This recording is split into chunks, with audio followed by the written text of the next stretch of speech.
कि उत्तराखंड सरकार ने यूनिफॉर्म सिविल कोड का ड्राफ्ट गृह विभाग के जरिए बनाने का फैसला लिया है। अब इसके लिए जल्द ही कमेटी बनाने की उम्मीदें बढ़ गई हैं। मुख्यमंत्री पुष्कर सिंह धामी ने 24 मार्च को अपनी पहली कैबिनेट में उत्तराखंड में यूनिफॉर्म सिविल कोड लागू करने को मंजूरी दी थी, लेकिन तय नहीं हो पाया था कि कौन सा महकमा इसका ड्राफ्ट तैयार करेगा। मुख्यमंत्री पुष्कर सिंह धामी ने इसका ड्राफ्ट बनाने के लिए गृह विभाग को अधिकृत कर दिया। सूत्रों ने बताया कि यूनिफॉर्म सिविल कोड को लेकर गठित होने वाली कमेटी के लिए 7 से 8 नाम गृह विभाग मुख्यमंत्री को जल्द भेज सकता है। इसमें न्यायिक सेवा, पूर्व नौकरशाह के साथ ही समाज के प्रबुद्ध नागरिकों का प्रतिनिधित्व शामिल किया जाएगा।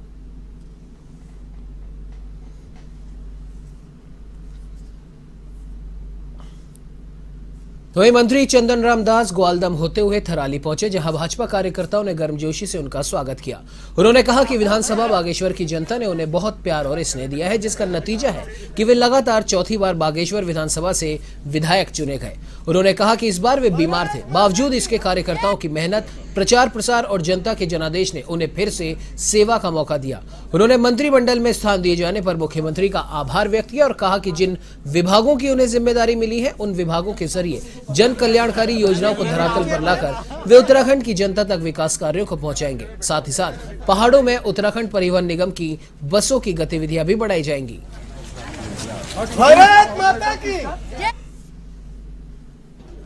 विधानसभाओं से मैं चुनाव लड़ते आ रहा हूं और इस बार बागेश्वर की सम्मानित जनता और मेरे कार्यकर्ताओं द्वारा मुझे चौथी बार लगातार विजय श्री मिली और फलस्वरूप प्रदेश के मंत्रिमंडल में मुझे मंत्री के रूप में एक अहम जिम्मेदारी मिली है और मैं माननीय मुख्यमंत्री जी का अपना शीर्ष नेतृत्व का धन्यवाद भी दूंगा, आभार व्यक्त करूंगा। और आज चूँकि चमोली का मेरा भ्रमण कार्यक्रम है, इसलिए ग्वालदम, तलवाड़ी और थराली में मेरे कार्यकर्ताओं द्वारा, देवतुल्य कार्यकर्ताओं द्वारा मेरा अभिनंदन, नागरिक अभिनंदन किया गया। मैं अपने कार्यकर्ताओं का भी बहुत बहुत दिल से धन्यवाद दूंगा। अब बागेश्वर जनपद की अगर बात करें तो चमोली से सटा, देखिए, गैरसैंण हमारी आस्था का ही प्रश्न है और पिछले हमारा जो दृश्य पत्र था उसमें हमने गैरसैंण को ग्रीष्मकालीन राजधानी बनाने का वायदा किया था और सरकार ने ग्रीष्मकालीन राजधानी बनाई भी। और मेरा मानना है कि गैरसैंण को और विकसित करने की आवश्यकता है और वहाँ इंफ्रास्ट्रक्चर डेवलप करने की आवश्यकता है।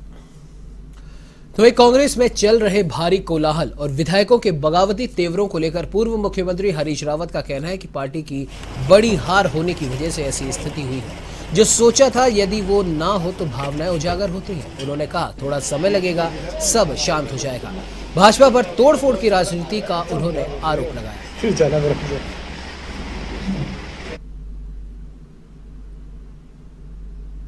देखिए, राजनीतिक जीवन में जीत हार होती हैं और दूसरे लोगों ने लगभग 50 साल की प्रतीक्षा के बाद कांग्रेस को अबदस्त किया और सत्ता पाई है। तो और हम तो अभी ये 10 साल भी पूरे नहीं हुए हैं, 2014 तक तो कांग्रेस ही सत्ता में थी। तो लोगों को समय का धैर्य के साथ। तो उधम सिंह नगर जनपद की सीमांत तहसील खटीमा के झनकैया में बने मंदिर को वन भूमि पर बताते हुए अतिक्रमण हटाने के नाम पर वन विभाग ने उसे तोड़ दिया, जिससे नाराज ग्रामीणों ने खटीमा तहसील में प्रदर्शन कर वन विभाग पर गलत तरीके से मंदिर तोड़ने का आरोप लगाया। तो ग्रामीणों ने मंदिर को कैनाल की भूमि पर निर्मित बताया। इस पर एसडीएम ने जमीन की पैमाइश कराकर कार्रवाई की बात कही। आपको बता दें कि उत्तर प्रदेश की तर्ज पर उत्तराखंड में भी सरकारी जमीनों से अतिक्रमण हटाने की मुहिम शुरू की जा चुकी है और उसी की मुहिम के तहत खटीमा में वन विभाग की टीम ने झनकैया में बने मंदिर को वन भूमि पर अतिक्रमण बटाकर तोड़ दिया, जिसके बाद नाराज ग्रामीणों ने जमकर हंगामा किया। ग्रामीणों ने बताया कि इस मंदिर के लिए सौंदर्यीकरण के लिए मुख्यमंत्री पुष्कर सिंह धामी ने 1 लाख की सहयोग राशि दी थी।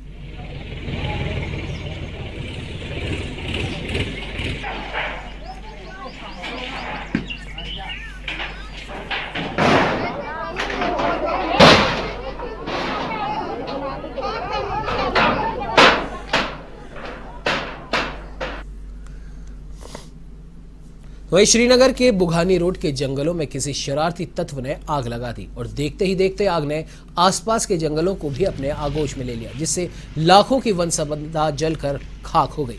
हैरानी की बात तो ये रही कि स्थानीय लोगों ने आग लगने की सूचना वन विभाग को दी, लेकिन वन अधिकारी समय पर पहुंच नहीं पाए। तो वहीं फायर ब्रिगेड और स्थानीय लोगों ने जैसे तैसे आग बुझाई।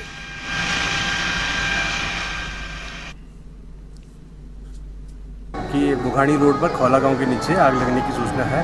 लकड़ी के स्लीपरों पे और अन्य जो वहां पर कार्य चल रहे थे उन पे आग लगने की सूचना थी। इस पर तत्काल फायर ब्रिगेड को सूचना दी गई। देखिए, आज मेरा देवलगढ़ मंदिर से श्रीनगर की ओर आना हुआ तो मैंने वहाँ पर देखा कि आग बहुत हद तक, आग ने बहुत लाखों करोड़ों का नुकसान वहाँ पर किया है। वहाँ चिरान की लकड़ियाँ, जो स्लीपर वहाँ पर थे, वो बुरी तरीके से जल चुके थे।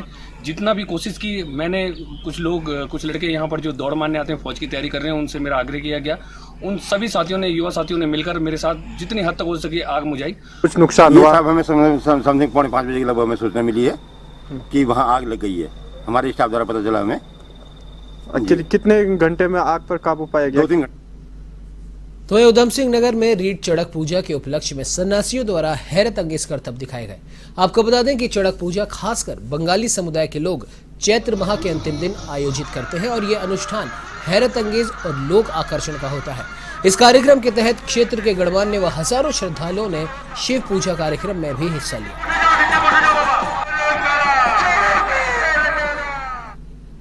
पहले मैं पत्रकार बंधुओं का धन्यवाद देना चाहता हूं और कमेटी का उपाध्यक्ष कानून सरकार में हूं और वास्तव में आप लोग यहां पे आए हैं, बहुत बहुत धन्यवाद आप लोगों का करता हूं।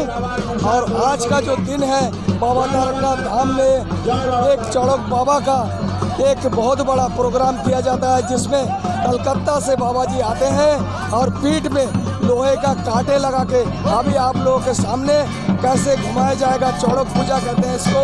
तमाम लोग आते हैं यहाँ पे और बहुत दूर दूर से लोग इस खेल को देखने के लिए आते हैं। जय बाबा तारकनाथ, जय बाबा तारकनाथ। बहुत बहुत धन्यवाद। मैं पूजा कमेटी अध्यक्ष होने के नाते आपके टीवी चैनल एवं आपके सारे दर्शकों का हार्दिक स्वागत एवं अभिनंदन करता हूँ। देखिए, बाबा तारकनाथ का धाम वो धाम है, इस धाम से आज तक कोई खाली हाथ नहीं लौटा है। हर कोई रोता हुआ आता है और हंसता हुआ जाता है। आज हमारा मेले का चौथा दिन है और आज बाबा का चड़क पूजा है। चड़क पूजा में पश्चिम बंगाल से हमारे बाबा जी आए हैं। वो प्रत्येक साल आते हैं और जिस प्रकार से वो चड़क यहाँ दिखाते हैं वो हमारी संस्कृति और सभ्यता को दर्शाती है। मैं आप सबको एक बार कहना चाहूँगा, एक बार जरूर पधारें और इस बाबा के धाम पे आके अपना आशीर्वाद प्राप्त करें। इस बुलेटिन में फिलहाल इतना ही। देश प्रदेश की तमाम खबरों की जानकारी के लिए आप बने रहिए हमारे साथ और देखते रहिए A1 TV। नमस्कार।